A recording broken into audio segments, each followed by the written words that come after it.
How's it going, everybody? And thank you so much for joining me again today on the My Bourbon Journey Whiskey Review channel. So today from Stull Austin Whiskey Company out of Austin, Texas, we're going to dive into their what they're calling the Musician. This is their Stull Austin Straight Bourbon Whiskey. A little bit of information on them. Again, another Texas whiskey. As we all know, or a lot of us know, Texas has really kind of put a pretty good fingerprint on the whiskey world, and this being another one of those. So again, why it's called the Musician, they termed in there, we chose the Musician as the first in the series because music has the ability to bring us all closer together, to make us feel free and more alive. And today's day and age, that's exactly what a lot of us are looking for. So kudos to them in trying to kind of help, just kind of really bring everybody else together through whiskey, which, is one of those things that whiskey does kind of naturally. So again, kudos to them. So again, this is their Stull Austin Straight Bourbon Whiskey. This is coming at 98.4 proof or 49.2% ABV. Mash bill on this one is 70% non-GMO white corn, 25% Elbon rye, and a 5% wildfire malted barley. So again, a nice little twist from a Texas distillery, regarding their mash bill.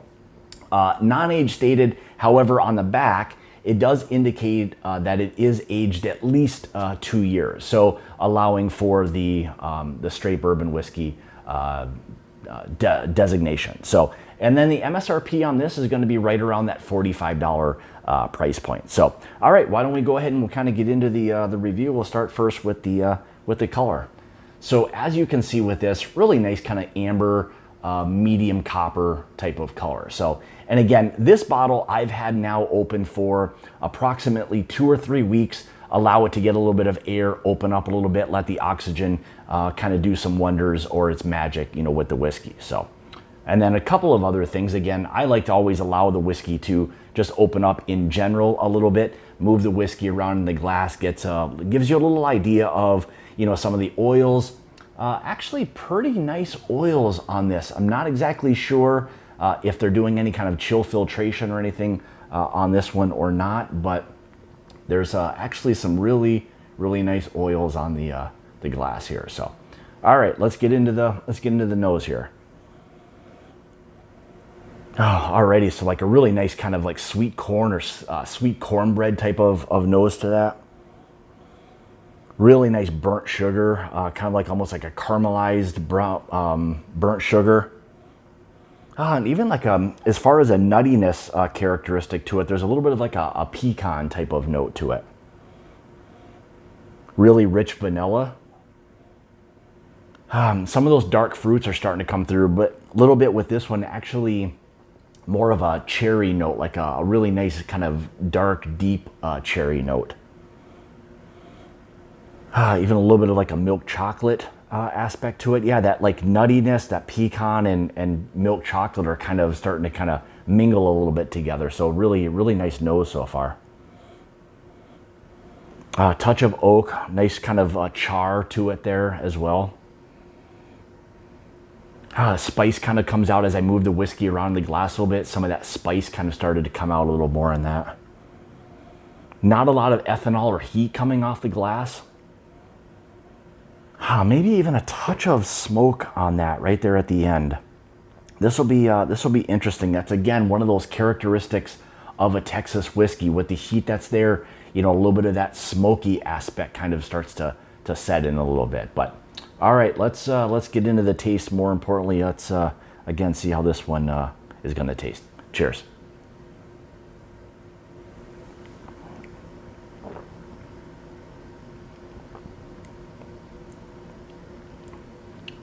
Boy. So right away, that smoky characteristic really kind of starts to stick out in this one. not dominant by any means. It's not just a big smoke bomb or anything like that. So then you got some of the layers now that are kind of coming in, some of those burnt sugars. That cornbread aspect is kind of starting to come through a little bit with this one. Great rye spice, that more of that spice. So as it kind of sits there on the palate and you swallow, initially you don't get hit with that rye, but then fairly quickly that rye portion starts to kind of kick in. Really sits well right on the mid to the back of the palate.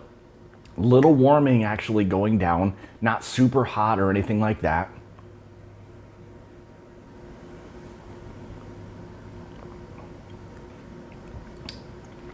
Nice rich creamy caramel note to it. Even some slight butterscotch notes there as well. Those dark fruits, again, more of that cherry, a little bit of chocolate now kind of starts to come in. Starting to, not getting a little bit of the nuttiness like I got on the nose, a little bit more of that smoke presence that's there.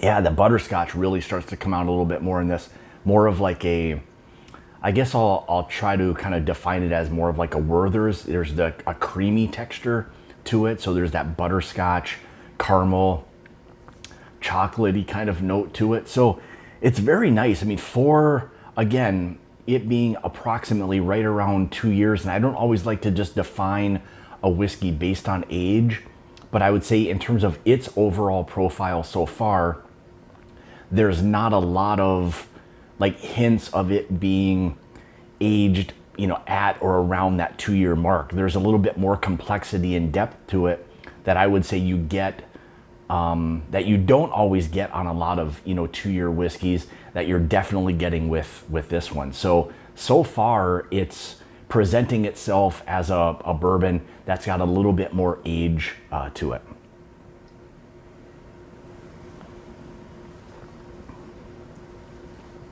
Yeah, a little bit more of that cinnamon that's there. Creamy caramel note. Again, that slight hint of smoke that's there. There's that rye spice, a little bit of oak. Really, I mean, it's really a nice, you know, daily sipping type of bourbon. I think they've done a really, really nice job with this one so far. Very, very impressed with it.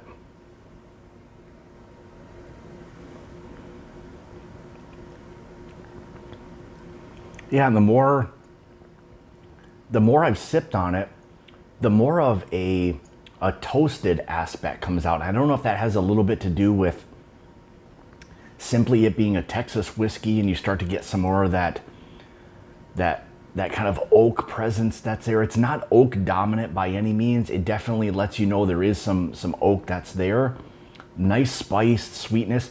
It's got a really nice balance to it, I would say, for, you know, a straight bourbon whiskey. I think they're really on the right track with this one. It'll be very interesting as they come out with more releases and things get a little bit older in age, to see kind of how some of the complexity starts to shift. You know what kind of profile do the older whiskeys start to kind of present themselves, because Texas being very hot, you know, some of those whiskeys and bourbons there can have a tendency to get away from you a little bit more and become very one-dimensional, very either, you know, hot or heavy on the oak or heavy on the spice. So it takes, you know, a really good distiller and people within the company to continuously taste these bourbons to make sure that they haven't gone, you know, into that over-oaked, you know, stage, so to speak. So.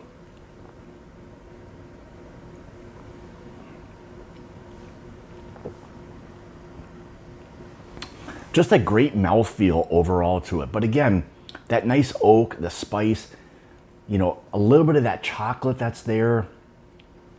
Again, the spice, the oak, the chocolate, a little bit of that toasted aspect, maybe even a slight bit of smoke, like I said before. Still layered some sweetness. So you still get those vanillas and the caramels. They're a little bit kind of muted or pushed back. It's a little bit more, I would say, on the like oak and spice side of things, that leaves just a little bit of that caramel and vanilla sweetness. So I think it's got a really nice balance to it. And again, like I said before, I think it's going to be very interesting to continue to watch these guys as the company kind of, ages, and as does the whiskey. It'll really be interesting to see kind of how things shape up. But, again, as you get into the finish part of it, I'd say it's all of medium plus, like almost on the long side. And again, those lingering sweetness, but with the spice that's there, that kind of lingering oak that kind of continues to stay there, those dark fruits,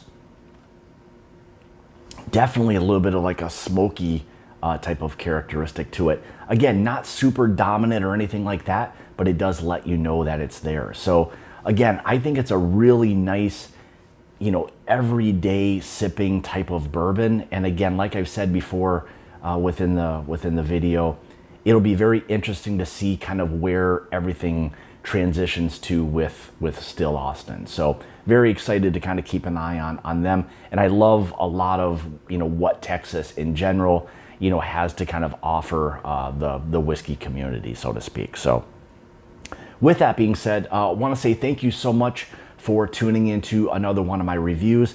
If you'd like to follow me, you can on Instagram, Twitter, Facebook, all of those places at My Bourbon Journey. If you'd like to help support the channel, that would be greatly appreciated. You can follow or find the link in the description below to my Patreon page. So thank you so much for your support. And more importantly, leave some comments. Let me know, have you tried this? What were some of your experiences with it? I love to hear people's feedback as to, some of the whiskeys that I'm doing review of. So again, with that being said, I want to say thank you so much for tuning into another one of my reviews. And like I say, it's about the journey and not the destination. Cheers.